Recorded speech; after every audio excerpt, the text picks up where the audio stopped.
When was the last time you had a deep conversation about dating, finding a job, reaching our goals, and all the other intricate areas that make up our 20s? Every episode, I talk about these topics with real young adults who are living and learning along with the rest of us. If you want to hear how your peers are dealing with and conquering these areas of life, tune in. This is Building the Blueprint. Grace, welcome to the show. Thank you for inviting me, Nick. Thank you for coming on. Stoked about it. Tell us a little about yourself. I'm Grace. I'm 22 years old, senior here at the University of Oregon. We're studying advertising and sports business.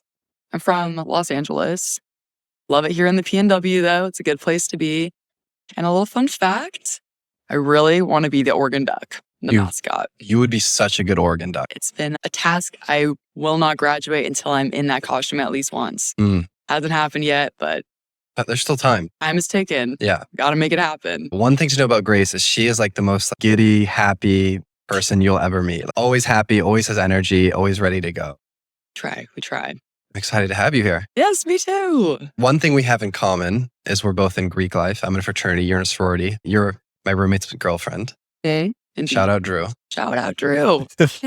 So why did you join a sorority? Ooh, why did I join a sorority? I was a freshman. I didn't really ever coin myself as someone who would like to be in a sorority or like a sorority girl. High school, you're just getting fed all the stereotypes and stuff. And so I was always like, that's not me. But my mom had been in one, and some friends were also going through the recruitment process when we were all freshmen. And I was influenced that way. And I was just in a state of, I want to say yes to as many things when you're new on campus, first starting out as a new kid. And so I was like, I'll just do it. I'll go through the process. And if I don't like it, then I'll drop out. But we went through the process. Definitely an interesting one, recruitment.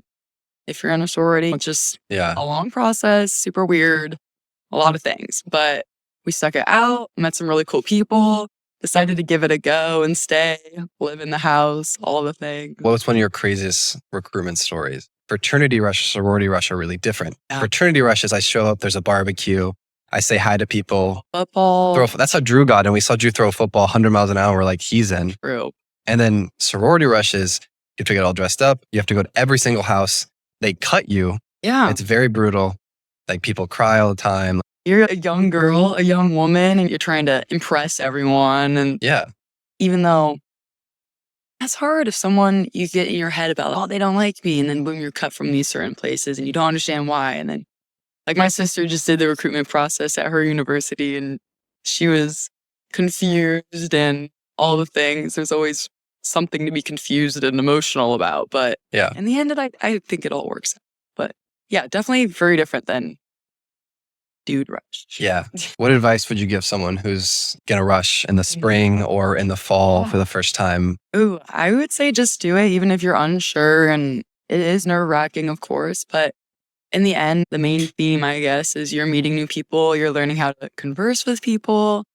And even if it doesn't work out in the end, you're putting yourself out there. It's good to practice. And you might find really cool connections. I know this one girl who we weren't in the same sorority, but we were going through the process at the same time. And so you're going through with a ton of other women besides you, and it is communal, even if you don't think it is in the moment. You think it's 1v1. Yeah, cutthroat. Girls, cutthroat, but like everyone's in the same boat. The women on the other side who are in the sorority already, like, it's nothing scary. They just want to get to know everyone and, make sure everyone's comfortable, finds their place in the end. And so really, I think you just got to go for it.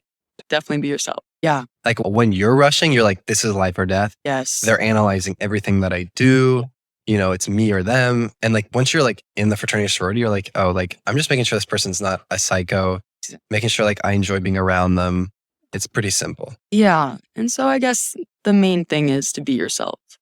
And it's definitely not your stereotypical sorority girl. The outfits are always a big thing. I was not keen with the fashion, especially freshman year. So I felt like I wasn't up to par with all the other people I was rushing with. But I feel like being yourself, I feel like I'm a little bit of a weirdo. That helped me meet other people who are like me, which is why I'm still in the sorority. And the whole goal of joining a sorority is to find like-minded people you'll find those people. We're talking about being yourself in sorority life. So I'm curious. I had a lot of conceptions about fraternity life before I came in. What was a conception you had about sorority life that ended up being different once you actually got into it? Oh gosh, I got to think back to little freshman year Grace, because now it's just been 4 years and I'm in it. You know Yeah. how it is now. But okay, I think going into it, scary girls. It's all about, party and like doing weird stuff. Living in the house is scary and there's too much drama because a lot of girls living under one roof. So I think that's what I thought going into it. And then after, I realized it's not scary at all. Like, I love living in. You have someone, at least in my experience, there was always someone to walk to class with, people in my own classes. We were right next to campus, so there's always someone to do something with. Coming down and eating with everyone. The tables were always full and you're constantly around people catching up. And someone like me, I feel like I need to be around that kind of environment, a hustle and bustle, busy environment. Everyone's doing different things. You're going to support sisters doing their club activities or their sports and stuff like that. I'm definitely not someone who I think can be alone in my own apartment per se. So I play Rocket League all the time. Oh, that sounds cool. So different personalities, but I think I was definitely scared of that aspect. And so coming into sophomore year when I lived in, I was like, this is going to be the right thing for me. Totally is. Had an awesome roommate. We're besties now. Shout out them. Yeah, overall great experience, but crushed the stereotype that I had in my head. About it being scary and all these mean girls and you have A to lot of party. drama. I mean, sure, there's your drama every now and then, little things, but in the end, it all works itself out. Yeah. We're all hanging in. This is your second term on exec? So you were in charge of the new members. Yes. And what are you in charge of now? Charge of membership overall. Membership overall. Okay, so tell me about how you got into those leadership roles. Totally. And why that was something you wanted to do. Freshman and sophomore year was not involved at all. I was still scared about the whole living in thing. I was super ambitious as a freshman and wanted to join all these clubs, go to all these things, and really didn't put the time into the sorority that I think a lot of other people were. So I was just a little bit on the outskirts, not really connected. It wasn't a bad thing for me at the time. I was just like, I don't really care as much. We'll see. Living in happened. And then I was like, okay, maybe I do. How do I stay connected as a junior and a senior? I'm not going to be living in. I'll be a little further away, not as connected. So how do I stay connected? And so I think for me, I really wanted to be the new member educator. That was my sorority term.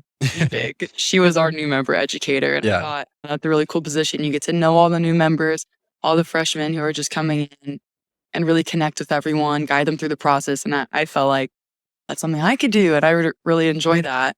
And I don't want to be a disconnected junior who doesn't know all the freshmen or all the new people coming in. I really want to stay in it and get to know people, be an upperclassman mentor. Yeah. I did that in high school. And so I feel like that's where the urge came from because I didn't want to lose that aspect. And so I ran for it and it worked out. We did it. It was super fun. Wouldn't change it for the world. A lot of work. It's a lot of women. All your people are texting. Thirsty girls. You're always banging your line. But seriously, you got to meet everyone. And like even still, every time I walk in the house, I love seeing all the people who are part of that group. And I wouldn't trade it for the world. I'm sure so many of them look up to you. Yeah. All these scary women that are going to be mean to me. And then you're the face of that and like the opposite of that in so many ways. I hope so. I want to make sure everyone feels comfortable. My main thing is when someone walks in the house, I want them to feel invited. They're welcome here. If someone's walking in to get a meal at the house and I'm there, I'm saying hi to them. Nick, good to see you. It's been a while. Every time I see you. No, but it's awesome. I feel like when people do that to me, I feel like, yes, I'm supposed to be in this space. I'm here. I'm comfortable. Yeah. So that's... Feel seen, feel welcome. Make sure that was going on in the chapter. I love that. That was the main motive for it. So you have to do a lot of leadership, right? Because those are in your roles. What's your favorite part about leadership?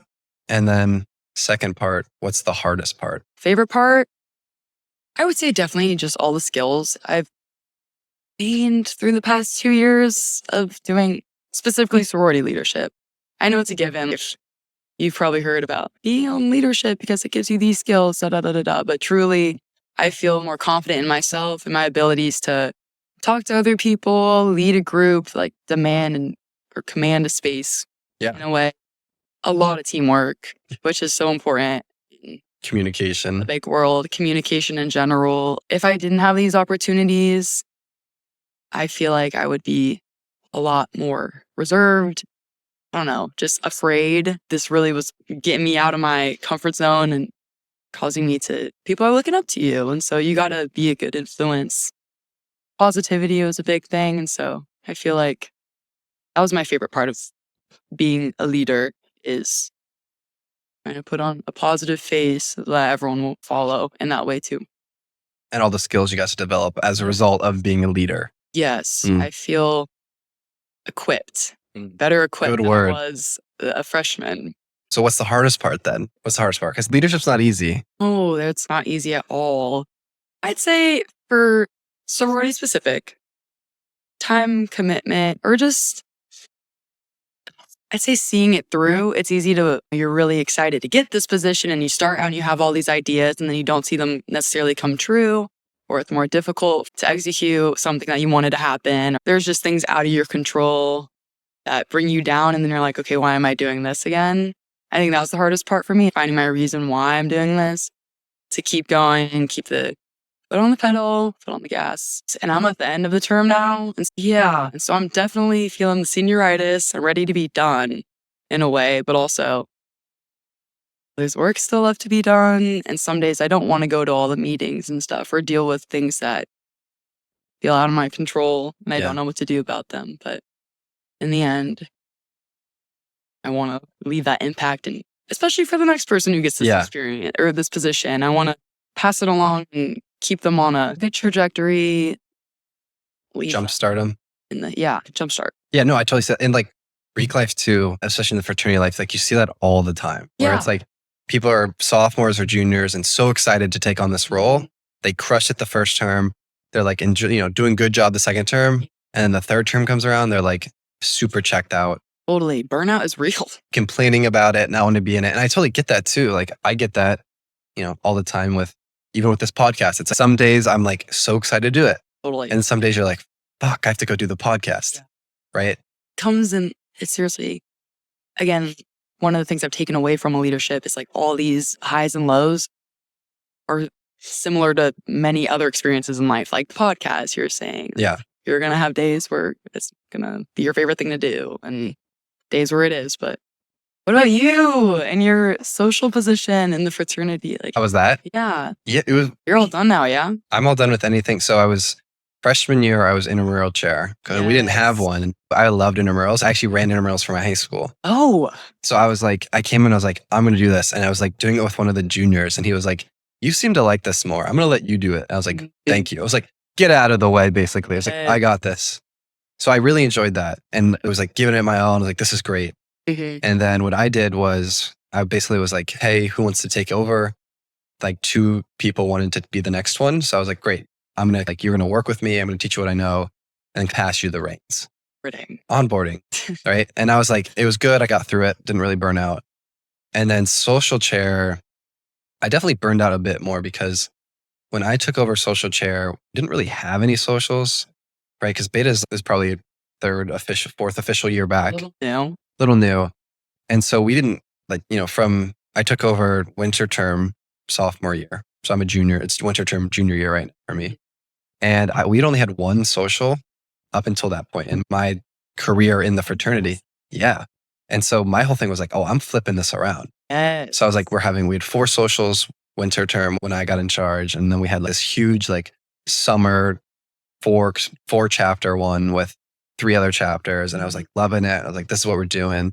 Definitely got mad at the brothers all the time and be like, you want me to do this? And then you don't show that's always a whole thing of like, I did this, you didn't show up. So, and then I totally experienced that fall term as we only had 1 fall term, but I was trying to plan 4, but all the social chairs that I was collaborating with were burnt out. Yeah. So I was like, hey, let's get this happening. They're like, yeah, sure. No, thanks. It's one thing if you're burnt out, but also another thing when the people you're trying to work with are burnt out. as well. So then, So there wasn't that much I could do. yeah. And I wasn't that motivated to be like, it's like, look, I'm already on my last strings here and I want to make this happen. But like, if if this is going to be hard, then whatever. Gotta meet you halfway. So I definitely felt it. I do so many different things with the podcast and the business and like other stuff where I definitely feel it with that a lot, or feel it with like school where I'm like, I'm so over this. Cause like I'm lucky enough to like already have a job or some internship lined up. But I'm like, could care less about school. Yeah. But also then that's a problem because I still have to do well enough in school. It's Continuous. Yeah. Whatever. It's an ebb and flow of emotions. And, I always remind myself, this too shall pass. Pass. Okay. That's right. Yeah, this too shall pass. Where I was like, I'm really happy right now. Enjoy it because like I'm not always going to be this happy, or like I'm really upset right now, but it's going to be okay because I'm not always going to be this upset. Totally. So that's a good way to look at it. Riding the wave a bit. Yeah, exactly. And I think you had a really good motive for wanting to do social chair in the beginning, because it's a lot of pressure. First of all, just to be social chair, just a position in it anyway. Everyone's wanting you to do certain things. They don't show up. So it's pressure. Are people going to like this? Yeah. And so I think it's admirable that you jumped in and you're like, I want to flip the script. Yeah. This is what I want to do with it. And you kept the fire going the whole way through. So I feel like that's a good way to look at things. Yeah. And especially with other things too, like this podcast and your business and the upcoming jobs. There's so many things. All the things you're jumping into. Yes, definitely overwhelming at times. But yeah, that's a good way to look at it. Yeah. So speaking of jobs, you're an advertising and sports business major. Tell me a little more about why you got into that. Okay. I know we've talked about it not being your favorite at times. Like, what else do you enjoy outside of that? Yeah. Okay. I definitely was skeptical coming into college, being like, what do I got to pick one thing and stick with it forever? Or I don't really understand this whole major thing. I don't really know what I'm interested in career-wise. Are you supposed to pick a major? I started out in business, which at Oregon, I feel like a lot of people do start out that way. It's kind of cliche. Yep. I did enjoy it. I had some friends that were doing advertising though, and I was realizing I was enjoying the more creative aspect of things, maybe not so much the spreadsheet aspect of things. The Excel. Yeah, I still love an Excel sheet, but I think I wanted to get more hands-on with more creative projects and group work that wasn't so much centered around, I don't know, the stuff I was doing. Accounting was what I was taking at the time, and I was like, nope, this is not my thing. As far from creative as you could get in many ways. Yeah, and I found a whim was like, all right, I'm doing it. And maybe a little bit was because I knew a lot of people who also were doing it and were loving it, so I was following them. Turns out I really have enjoyed my experience in the advertising school. The professors are amazing, and all the classes are really just evoke certain like new things that I wouldn't really think about advertising. And I really enjoyed my education through that here, and also sports business as well. I didn't totally drop the whole business thing. I do really enjoy learning about that side of things and brands and how they portray themselves, especially because media is the hot thing right now. So as far as the next step, yes, I know I've definitely talked to you about it in terms of the big question, what are you doing next? Where are you looking? What job do you want to do? I can't say I want to do advertising. I don't know if the agency life is for me. Why is that? Quite yet.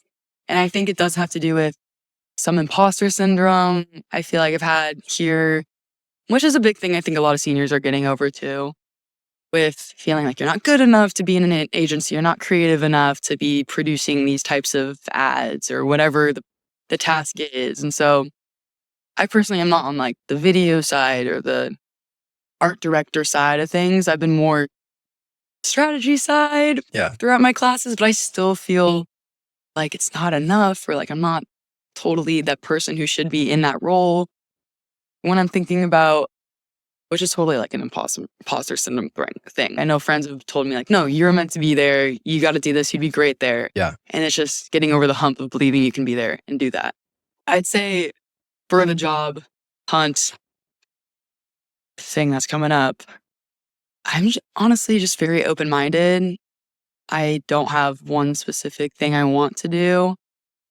The whole thing, you're going and you'll probably have a variety of different careers in your life. Yeah. I'm not set in stone with one thing I'm necessarily looking for. Seeing where the wind takes you. Yeah, I love a sliding door moment. I don't know if that would happen, but maybe one day in the journey it will. But I've definitely pulled up Indeed before and just looked at the search bar and I'm like, what do I even search? I don't know. There's not one specific job title I'm looking for. What do you search? A location? Like, where do you go? Yeah. Am I going home?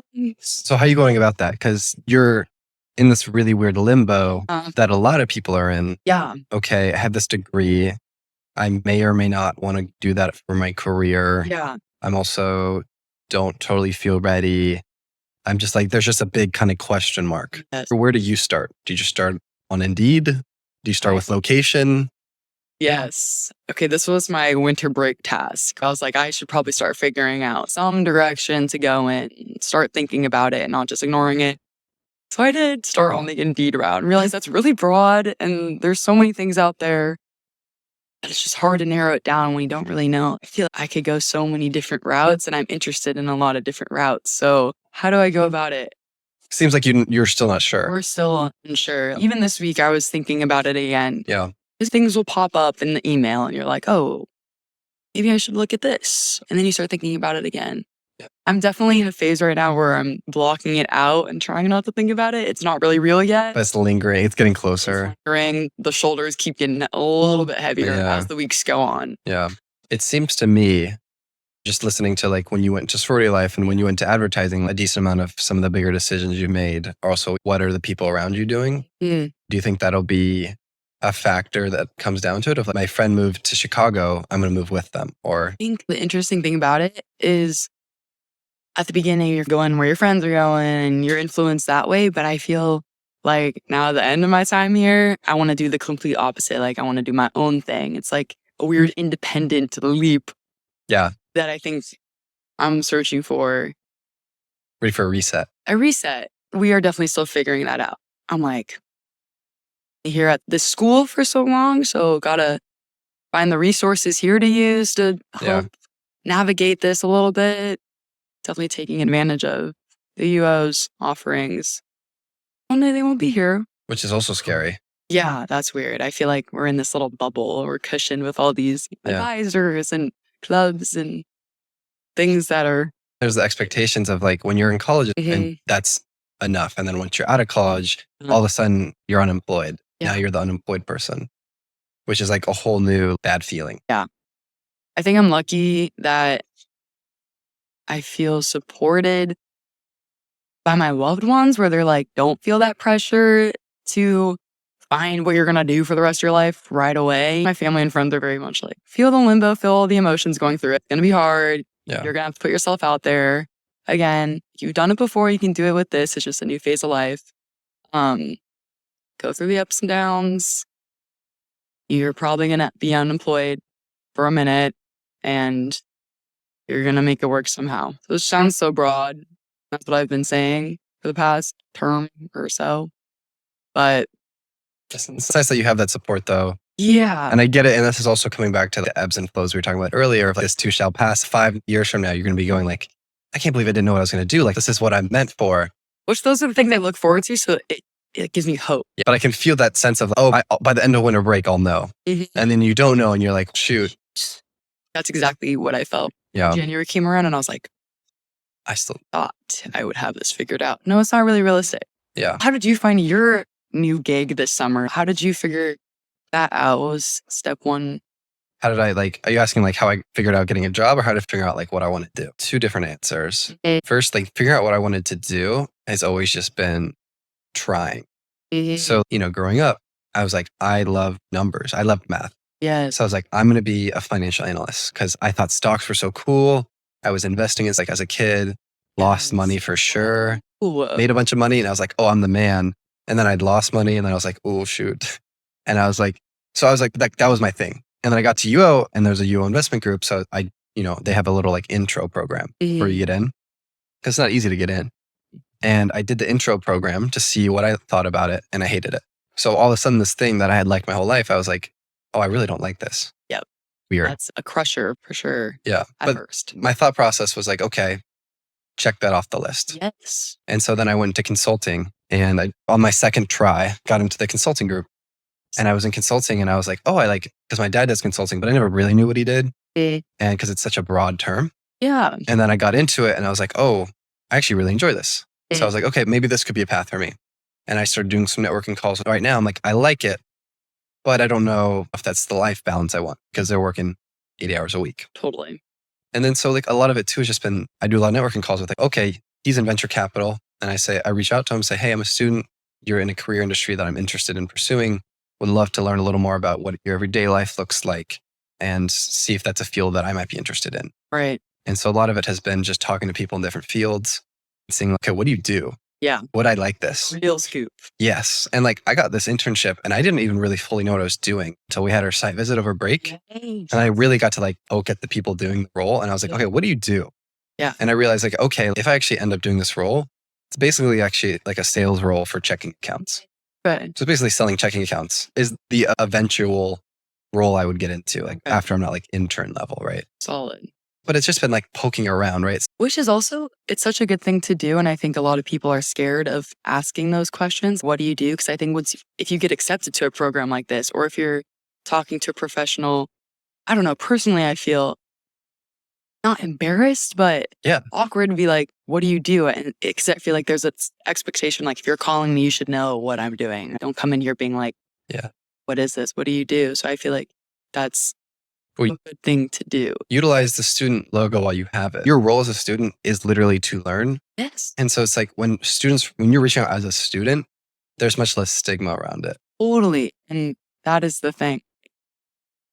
Got to use the student logo. Yeah. Exactly. And don't be afraid to like jump ship. Yeah. If you don't like something, like fail as cheaply and quickly as possible is like a common business term. Like in you're doing entrepreneurship is like figure out what doesn't work as quickly and cheaply as possible. So true. And so that mindset with career paths of, okay, how can I test this out as quickly as possible? Yeah. And then see if I like it or not. And then so I can move on and try the next thing. Yeah. And then be like, oh, I did like this. Let me try a little more. And like that kind of back and forth for me has helped me figure out, okay, I really enjoy entrepreneurship, but I also know like it's not easy. You have to have a thick skin for it. Yeah. I enjoy venture capital and consulting, but I've learned if I'm going to do that, it's a lot of hours, right? And that's like your whole career path. You have to know you're not going to be a boss anytime soon. Yeah. And then I'm enjoying public speaking. And I'm like, this is really cool. And I could do this. And I'm like, but I also know, okay, if I'm going to do this, I'm going to have to travel a lot. And I have to be okay with that. Right. So I start to learn, okay, this role is appealing to me. What's true about it that I'm going to love? And what are some of the setbacks that I'm going to have to be aware of? And then it's just going to come down to being like, okay, which one's strengths are worth the weaknesses? That's a great way to look at it. Just trying all the things and not being afraid that trying something scary. So if it doesn't work out, that's also scary, but also it's awesome because you realize, oh, I don't have to do that. Push that aside, move on to the next. Yeah. And that progress feels fulfilling. You're like, okay, at least I'm getting closer. Yeah. Right. That wasn't it, but I know that's not it. I like that. That's good. Touching on your second point, which was like, how did I go about finding a job? Yeah. Is like, it's still networking, right? So I will admit, for this job, I straight up cold applied, but do not rely on it. The first job I've ever gotten interviewed for off a cold apply. Wow. Right. And so like I got lucky that I got it because I do think that's one of my strengths is like the interview part. Yes. I believe in my experience in the past has been I get way more opportunities when I'm building connections with someone. That's why I do the workshops and teach so many people on campus about it is like when I was a sophomore, I had like 4 opportunities as a sophomore, but they were all from networking. Yes, exactly. And you hear it so much too. Every class I think I've been in, the professor or someone's been like, you got to network, and it's just this word in your ear, but it's so true. Yeah. I was networking someone. I was like, what's your biggest advice for like career path? He's like, network more. Yeah. Someone tell me something different. I know there's networking events here on campus and people might go into it being super hard on themselves or strict or whatnot. But I think it really is just having a conversation with someone. It's not deemed to be as scary as it sounds. Networking can literally just be talking to someone out there on campus. It doesn't have to be at an event or like a certain forum. This is a form of networking. Right, exactly. So when you're big and famous one day, I'm like, Grace, will you hire me, please? Oh my gosh. And then I'm like, oh, I remember Nick. I did the podcast with Nick. I like Nick. Nick, you're going far, sir. No, both of us.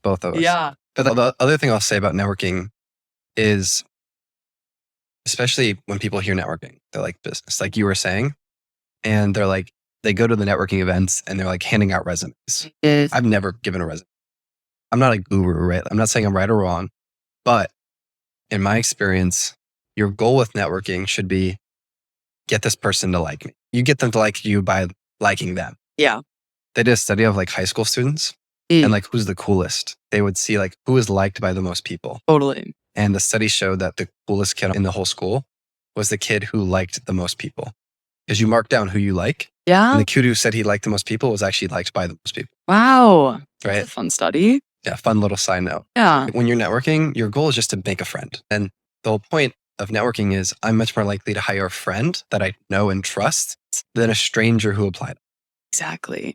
So keep that in mind when you are networking, whether that's like an in-person event or you're just trying to like learn about what career they're doing so that you can figure that out. Like you're just trying to be a friend and you're so good at that already. Like, that's what you've learned being a leader and meeting all these new people and like commanding a space is like you're built literally, Grace, like to make friends. Like Gosh. use that with networking. You will kill it. I promise you'll kill it.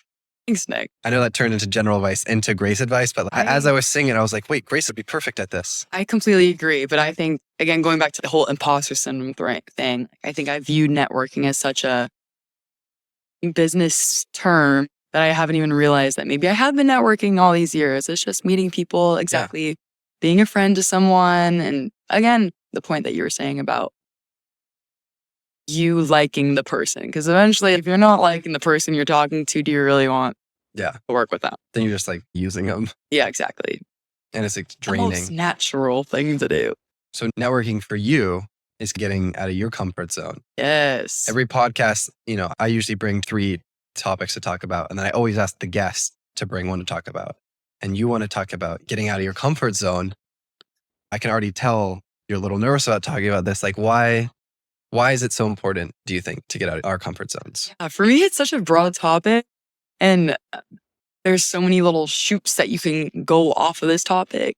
I think as a freshman coming into this whole 4-year thing, you're burnt out from high school, you're starting this new thing. It was also COVID, so we weren't really doing much. So I was going into it being like, I want to do everything. I'm going to say yes to all these opportunities, just get out of my shell. I was super shy, pretty much the majority of pre-college. And I still am shy sometimes.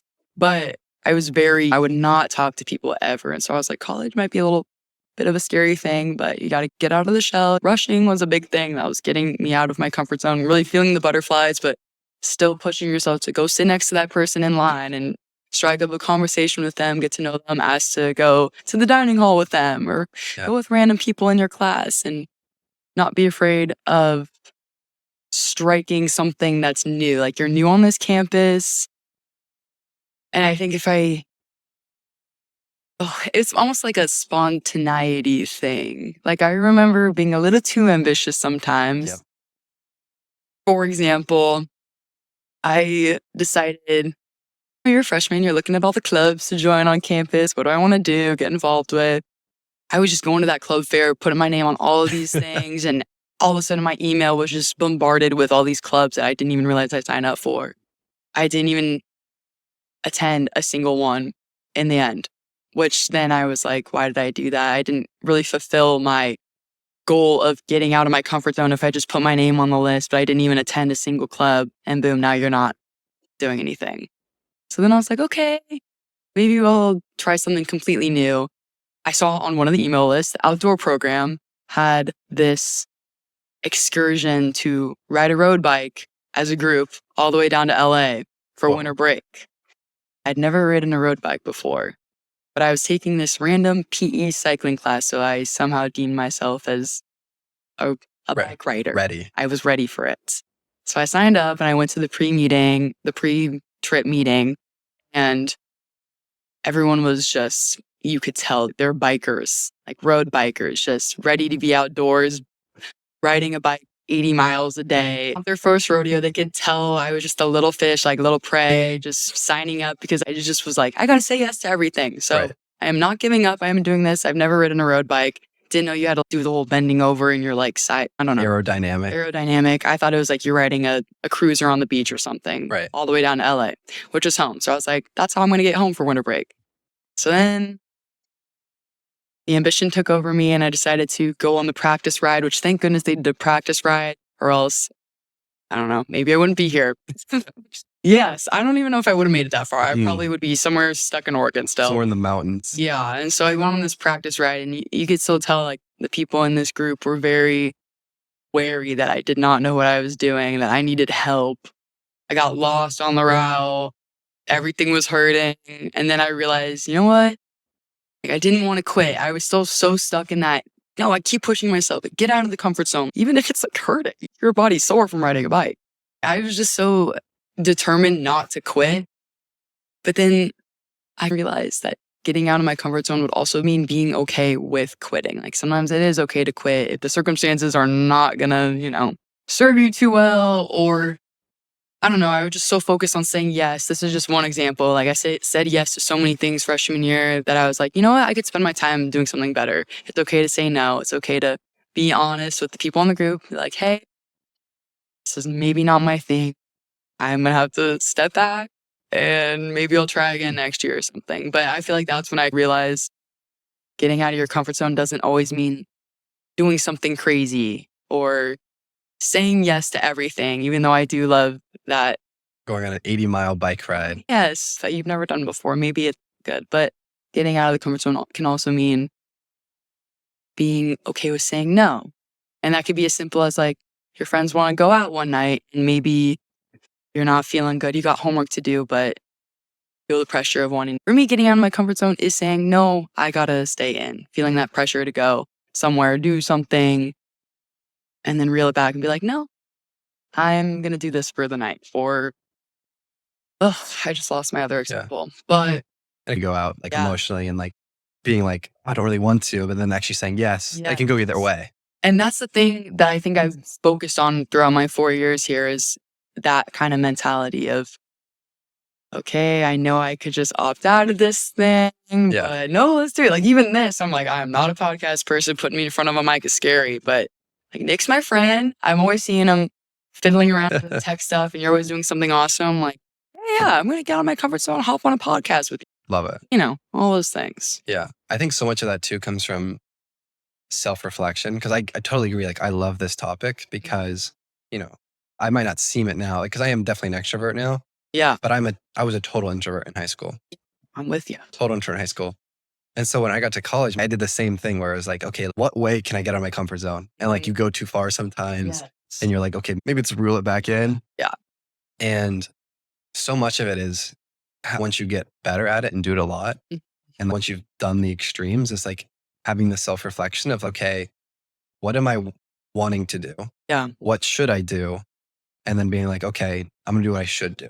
Yes, looking inward and really realizing, is this a good thing? Is this worth going out of my comfort zone for? Yes. In a way. The should versus want Yes. is an interesting balance. Like, no, I want to stay in, but I should go out. Or I want to go out, but I should stay in. Or, I want to start a business, but I should focus on school. It goes either way, depending on the day and who you are and your life circumstances. And finding that balance and trying it out and eating shit a couple times every once in a while. And I think that also ties into the whole, going into the job market type thing, getting out of the comfort zone, eating shit a few times. Yep.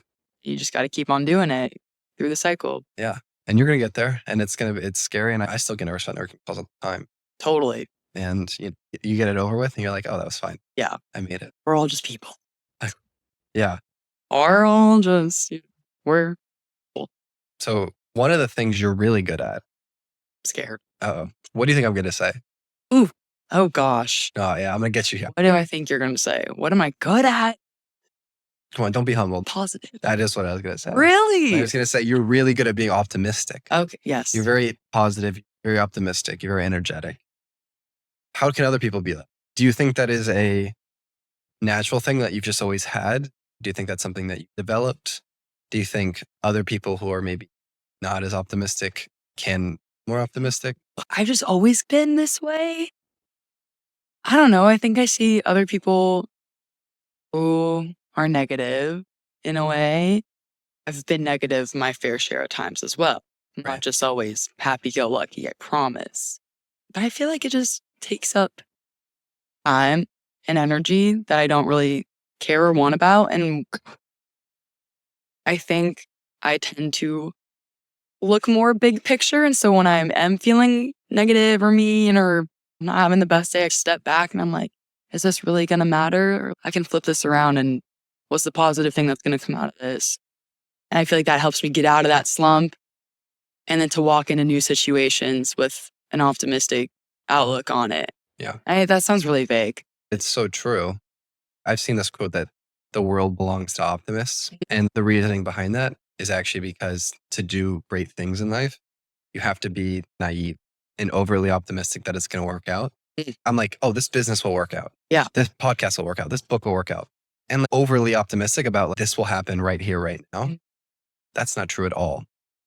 You have to at least try if you want a chance. And there's an interesting correlation between being overly optimistic and having a chance. Totally. And I think this might be differing from the topic a little bit, but even optimistic about exactly going into things, you're starting a new business, but not being so overly optimistic that the world is over if it fails. Yeah.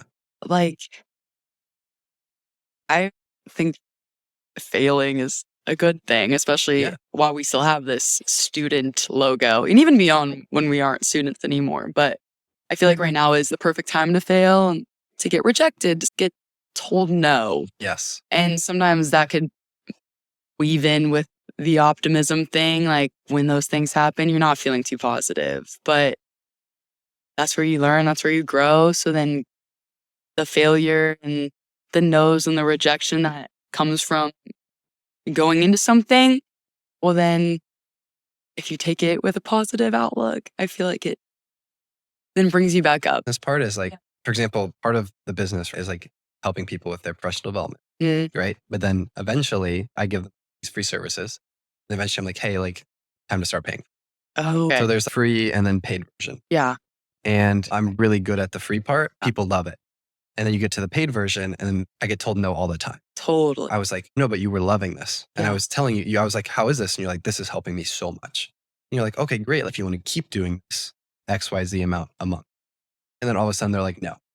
You're like, oh. How do you deal with You're that? like, oh. And you go to the next person, they're like, no. And then all of a sudden you're like, 0 for 8. So what I mean by the optimism part is even though I get told no a lot, I fully believe that once I figure this little section out, the business will work. Yes. So for example, like I'm overly optimistic that the business itself is going to work.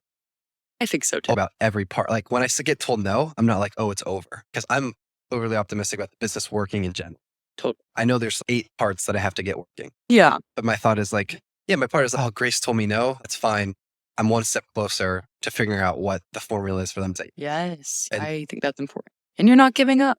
no, and you're like, there's so much good you get out of it. Or like you learn all these skills and you get a thicker skin. Yes. Tell when you're old. But a lot of that is like, you have to be delusional to be courageous enough to do it. I like being delusional. Yes. That's totally true. A lot of me is like delusion. Like to be a 20-year-old in college and post online. When I started the TikTok account, I sent it to everyone I knew. I was like, hey, look at this. Oh, that's good. Delusional. It's delusional. Like, hey, this is going to be big. You should check this out right now.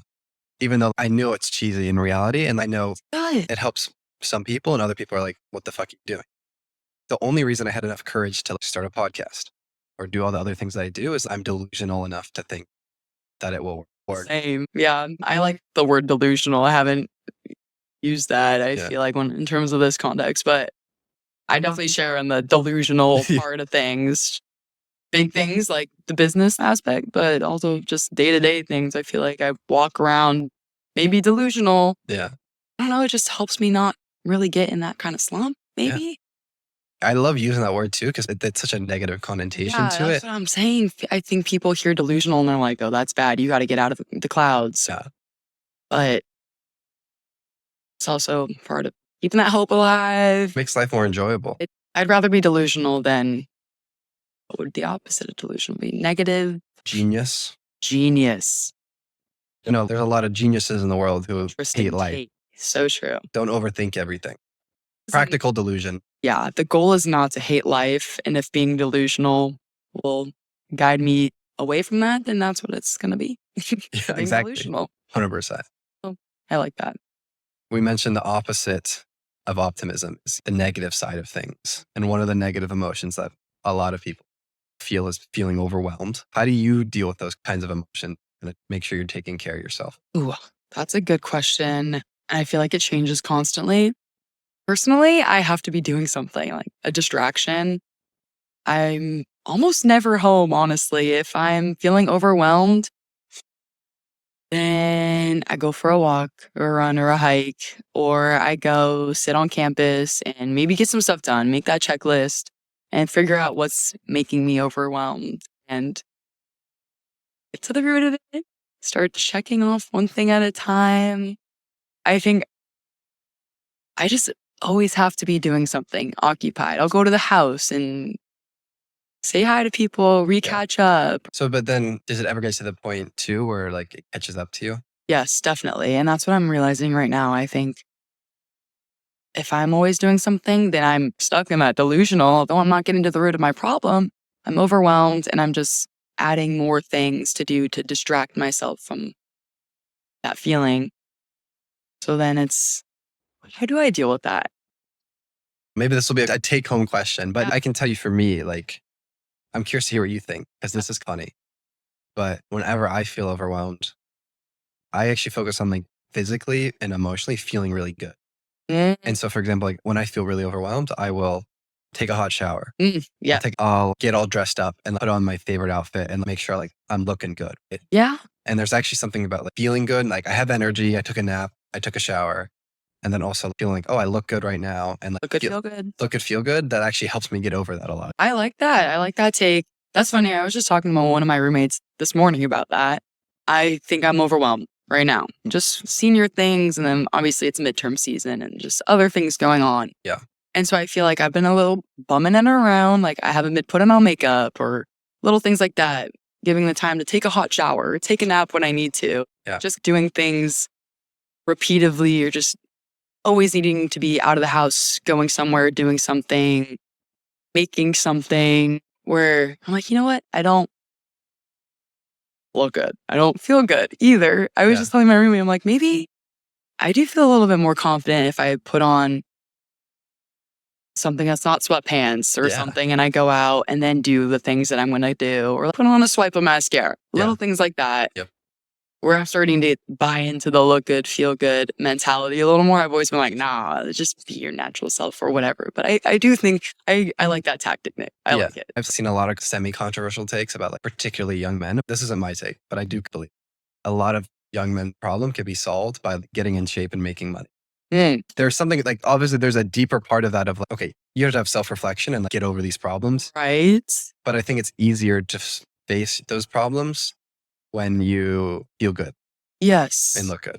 And whatever, like when you feel good. Whatever it takes to look good, feel good. It's different for everybody. Exactly. It's different for everyone. So I think that is a good point on figuring out what makes you feel good mentally, like physically. I like that tactic of getting overwhelmed. Because you're going to have to face those things eventually. And it's easier for me to face them when I'm feeling my best. Yes, absolutely. I do agree. First off, Grace. Yeah. Thank you for coming on. Oh my gosh. I'm so happy I got to be on it.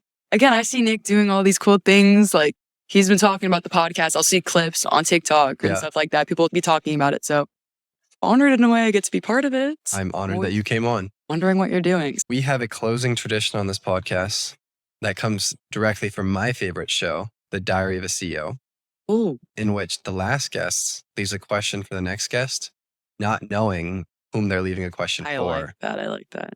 And the question that has been left for you, Grace, is who is someone that positively impacted you in your life and how did they do so? I'm going to have to shout out Drew. Okay, I'll shout out Drew. Drew. It may be cliche. He is my boyfriend, but I feel like he has positively impacted me just, maybe on my outlook on the world and especially what we were talking about, feelings of being overwhelmed and just the general day-to-day life things that we all go through. Drew's positively impacted me on bringing me back down to earth, really thinking about things. I just feel like he grounds me and so that I can still be that optimistic person going about day to day. We just fit well. Like, we're both very different. I think I might be a little more delusional and he's more reserved. And so that has positively impacted me because I feel more balanced when I'm around him. And I think balance is something that people are always searching for. And I didn't realize I was missing it. And so that's how he positively impacts me. Grace, thank you. Thank you, Nick. This is awesome. This has been great.